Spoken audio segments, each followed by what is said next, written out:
One look at Amara and one would think she was a gentle, pious girl. Beneath the surface was a serpent waiting to strike. Her beauty was only a shallow cover. On the outside, Amara was a holy girl. Beneath all that was a girl on a dangerous mission. Once upon a time in the city of Owerri, lived a young lady named Amara. She was the beautiful spoiled child of one of the biggest pastors in Owerri. Whatever she wanted, she got. It became a dangerous belief she held on to: whatever I want, I must get. She would often say. One Sunday, her friend Cynthia convinced her to attend a nearby church.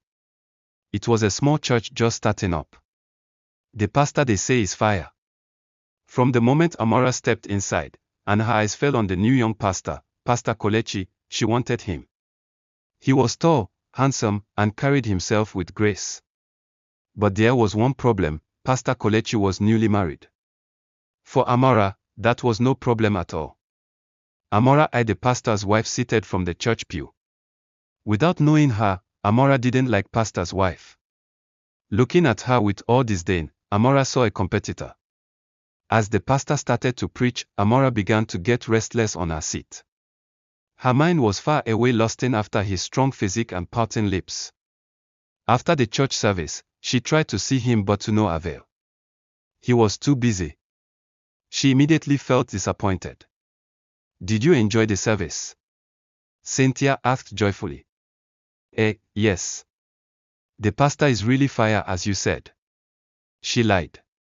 Oh. I told you you will enjoy it. Cynthia replied teasingly. There is midweek service too, if you don't mind, Cynthia added. Really?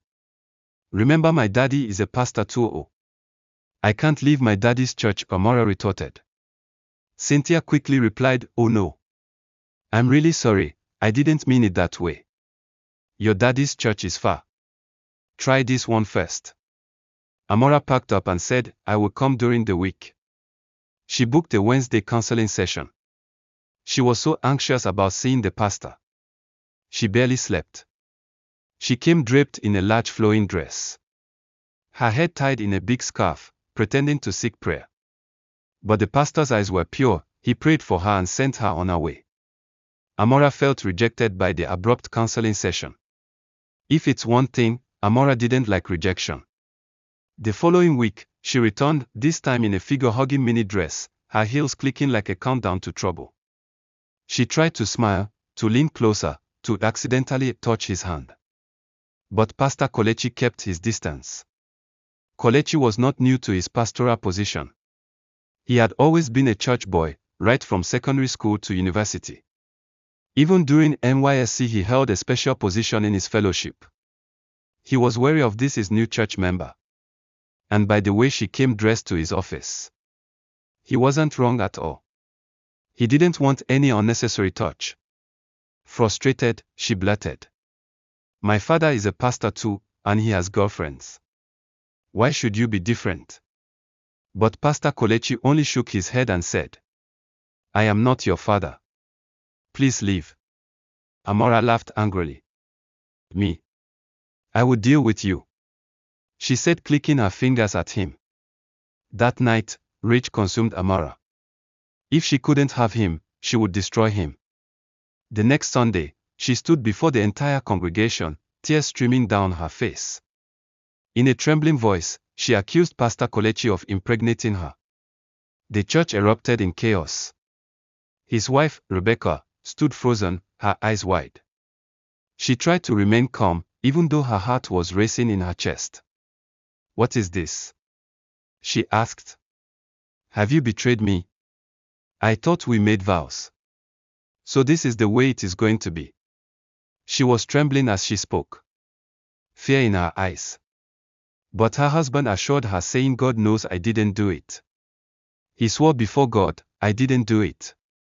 He yelled. She is lying. I've only seen her twice and it was in the church. Amara cried, even more, falling to her knees.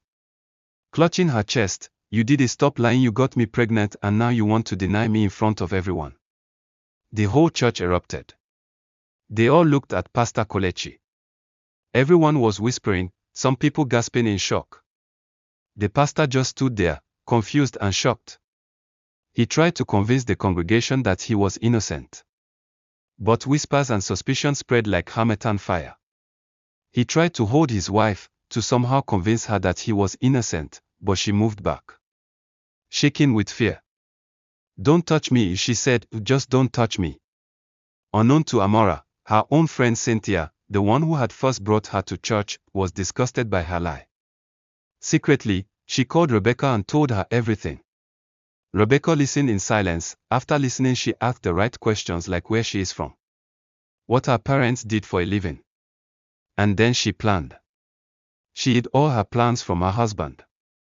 It was not the time, as she didn't want anyone to change her mind. This was her decision to make. The next week, she went to Amara's father's church wearing a dress that turned heads. Rebecca was a beautiful woman. She sat in the front pew, smiling sweetly at the older man. He was not hard to get at all. Not long after, he sent a young assistant pastor to collect her number. He began to shower her with love and attention, thinking he was baiting her. He wanted to see her beautiful face, he would tell her. Within weeks, of catching his attention, she gathered the proof she needed. It was a visit to a luxurious hotel. He was all giggly like a young schoolboy. Rebecca secretly took pictures of him in his underwear and told him she needed to pick up something. Then and there she left him. Rebecca chose the first Sunday of the month. She stood before the massive congregation of Amara's father's church. She broke down in fake tears, claiming he had impregnated her. Rebecca was really in the early stages of her pregnancy, however the elderly pastor had nothing to do with it. Amara's mother, who is also a pastor's wife, was panting heavily in her seat. Her hands on her head. Gasps filled the air. Amara, sitting in the choir, nearly fainted. She recognized this woman, even though she had seen her not more than few times. As the church service disrupted, Amara rushed to Rebecca, begging, "Please, this can kill my mother. I'll confess. Please stop." Even though Amara was troubled, she loved her mother dearly. Rebecca's face was cold as marble. She removed her wig, looked Amara in the eye, and said, "You will confess in your church, in front of everyone. If not, this drama will not end." The next Sunday, Amara stood before her own congregation, voice shaking, and told the truth, how she had lied, how she had tried to ruin a man who did nothing to her. Many brought out their cameras and made videos while snickering. Many others just couldn't believe their ears. It had been a difficult week, especially as her mother, who couldn't take the shock of all that happened in church, lay in the hospital battling her blood pressure. Rebecca returned to her church and her husband. The incident went viral. Some condemned her for her method, but she didn't care. Sometimes, she told a friend, a stubborn weed needs fire to die. Pastor Kolechi too wasn't happy with the way his wife went about getting her revenge. But he was happy to see his church members back at service again. "Vengeance is of the Lord," he reminded his wife sternly. "But a wise woman keeps her home," Rebecca replied stubbornly. "Come here," Kolechi said.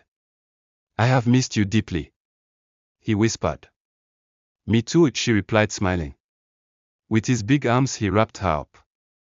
For Amara, the whole ordeal affected her family. So much that relocating abroad became the next step. She, however, made a call to Pastor Kolechi, apologizing and weeping profusely. "If God can forgive us, who am I?" Pastor Kolechi said. With such a worrisome incident, a lot of boundaries were created in the small church to protect the pastor and his growing family.